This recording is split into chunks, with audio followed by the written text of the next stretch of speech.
জেম কাদের সাহেব, আপনার এখনো সময় আছে এই জাতীয় পার্টিকে রাজনীতির ময়দানে একটা চমক সৃষ্টি করার জন্য।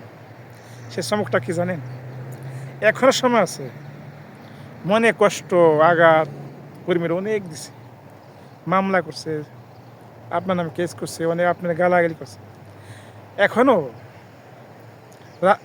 দলের স্বার্থে, দেশের স্বার্থে, দলের যারা এরশাদকে ভালোবাসে, এখনও যারা নিষ্ক্রিয় আছে, তাদেরকে ডাক দেন।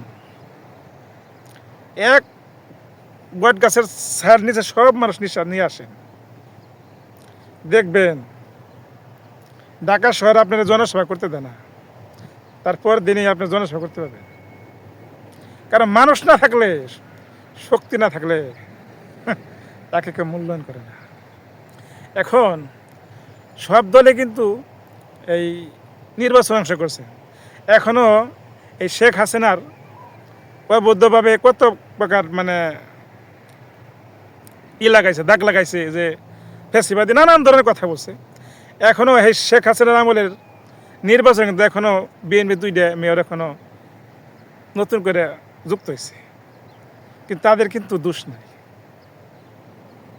আজ আপনার দলের দেহে জানে এই দলটা একতাবদ্ধ নাই।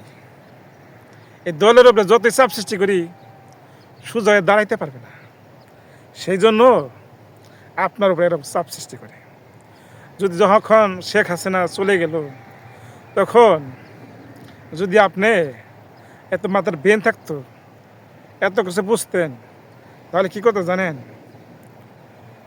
যেখানে হোসেন মোহাম্মদ দেশকে ভালোবাসে, সমস্ত মানুষকে একতা বোধাই না, দলটাকে শক্তিশালী করে তারপরে যদি আপনি একতাবদ্ধ করতে পারতেন, হয়তো আপনার আজকের যে অবস্থাটা জাতীয় পার্টির উপরে যে নির্যাতন চালাইছে, এই নির্যাতনটা মনে হয় চালাইতে পারতো না। কারণ ঢাকা শহরে আপনার এই অনেক নেতাকর্মী থাকতো। সেদিন যে আপনি বিক্ষোভ মিছিল করছে, আরও এতগুলো মানুষ এই বিক্ষোভ এই কর্মসূচিতে তারা অংশগ্রহণ করতো।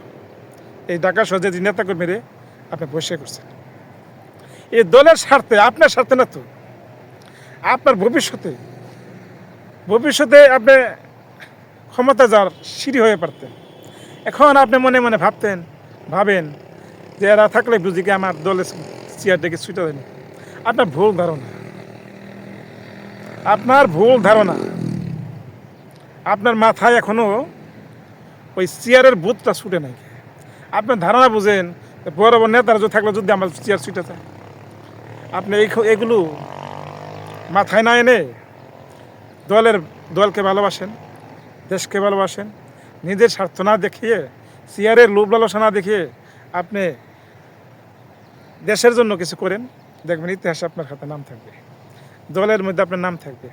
এখনও সময় আছে, সময় যায় নাই, ফুরাই যায় নাই, এখনও সময় আছে। ইচ্ছা করলে এখনও আপনি একটু চেষ্টা করে দেখেন।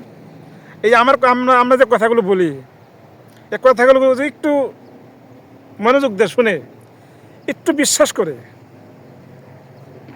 দেখেন না, সামনে এগিয়ে যেতে পারেন কিনা। অনেক সময় বড় বড় বুদ্ধিজীবীরা ফিল মারে, কিন্তু সাধারণ মানুষের কথায় বুদ্ধি তো অনেক সময় কাজে লাগে। তাই আমি যে কথাগুলো বলতে চাই, এখনো সময় আছে। হিংসা অহংকার দূর করে সবাইকে একতাবদ্ধ করেন।